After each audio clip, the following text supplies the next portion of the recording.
VM IAS Academy, Dharmaburi.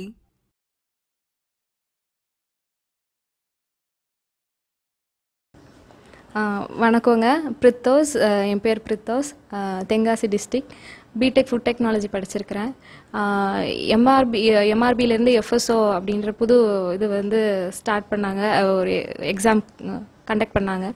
So அது என்னோட டிபார்ட்மெண்ட்டாக இருக்குது. ஸோ அதை நம்ம படிக்கலாம்.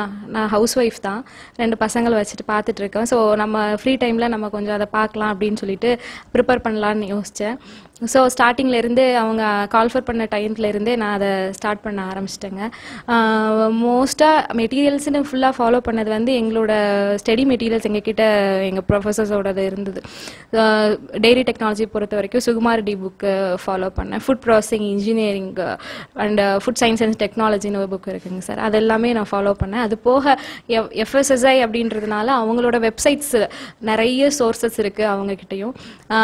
ஆக்ட், ரூல்ஸ், ரெகுலேஷன்ஸ் தாண்டி அவங்களோட இனிஷியேட்டிவ்ஸ் பற்றியும் நிறைய புக்ஸ் இருக்குது. மேனுவல் ஃபார் ஃபுட் சேஃப்டி ஆஃபீஸர்னு அப்படின்ற ஒரு புக்ஸும் அதில் அந்த வெப்சைட்ஸில் இருக்குது. ஸோ நம்ம அதெல்லாம் ஃபாலோ பண்ணிக்கிட்டா அதில் நம்ம எப்படி ஒரு வைடாக போகாமல் ஸ்பெசிஃபிக்காக அவங்களுக்கு என்ன வேணுன்றது நமக்கு அந்த புக்ஸ் எல்லாம் ப்ரிப்பேர் பண்ணும்போது பார்க்கும்போது ஸோ எதில் நம்ம அதிகமாக ஃபோக்கஸ் பண்ணணுன்றது நமக்கு தெரியும்.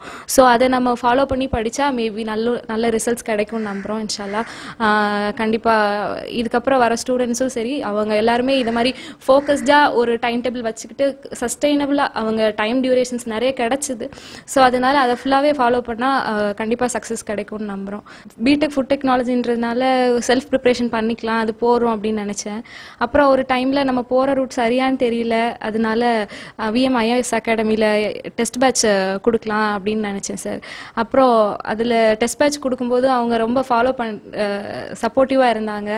என்னென்ன டவுட் இருந்தாலும் கேட்டாலும் உடனே சொல்லி கொடுப்பாங்க. கடைசி டெஸ்ட் பேட்ச் முடித்து திருப்பியும் இன்னொரு டெஸ்ட் பேட்ச் வச்சாங்க. அதுலேயும் அட்டென்ட் பண்ணேன். அப்போ கூட கொஞ்சம் ஃபினான்ஷியலாக கொஞ்சம் கஷ்டமாக இருந்தது. அப்போ கூட சொல்லிட்டாங்க, நீங்கள் ஃபஸ்ட்டு இது பேட்சஸில் வந்து டாப் 3 ரேங்க்கில் இருந்ததுனால நீங்கள் அமௌண்ட் கூட பே பண்ண வேணாம், டெஸ்ட் பேட்ச் கொடுத்தா போதும் அப்படின்னு சொன்னாங்க. ஸோ அதுவே ரொம்ப பெரிய சப்போர்ட்டிவாக இருந்தது. எக்ஸாம் எழுதி முடித்ததோடு மட்டும் இல்லை, அதுக்கப்புறம் வெரிஃபிகேஷன் கூப்பிடும்போதும் சரி, அடுத்தடுத்த சுச்சுவேஷன்ஸ்லையும் அட்டஸ்டேஷன் எல்லாம் கரெக்டாக வாங்கியிருக்கிறீங்களா, ஃபோட்டோவில் எப்படி கரெக்டாக எல்லாம் பண்ணியிருக்கீங்களா அப்படின்றத ஃபுல்லாக கரெக்டாக அவங்க போய் ரீச் ஆகிற வரைக்கும் எல்லாமே ஃபாலோ பண்ணிட்டு இருந்தாங்க. ஸோ ரொம்ப சப்போர்ட்டிவாக இருந்தாங்க. ஃபேமிலியும் ரொம்ப பெரிய சப்போர்ட்டிவாக இருந்தாங்க.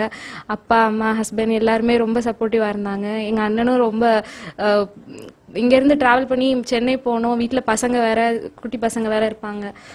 அண்ணன் தான் ரொம்ப சப்போர்ட் பண்ணி கூட்டிகிட்டு போயிட்டு வந்து திருப்பி அவங்க வேலைக்கு இடையிலையும் எனக்காக ரொம்ப சப்போர்ட் பண்ணாங்க. ஸோ எல்லாருக்குமே பெரிய நன்றி சொல்லிக்கிறேன்.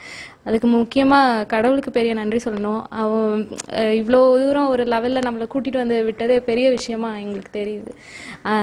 ஸோ இன்ஷால்லா நல்லபடியாக இன்னும் எல்லா விஷயங்களும் நடக்கணும். நீங்கள் இதுக்காக ப்ரிப்பேர் பண்ணுறவங்களும் கண்டிப்பாக இந்த அகாடமியில் போய் ஜாயின் பண்ணலாம். அவங்க நல்லா கரெக்டாக கைட் பண்ணுவாங்க. கடைசி வரைக்கும் நல்லா ஃபாலோ பண்ணி நம்மளை ஒரு நல்ல ரூட்டுக்கு கொண்டு வருவாங்கன்ற நம்பிக்கை எனக்கு இருக்குது. கண்டிப்பாக அது உங்களுக்கும் கிடைக்கும்னு நினைக்கிறேன். தேங்க்யூ.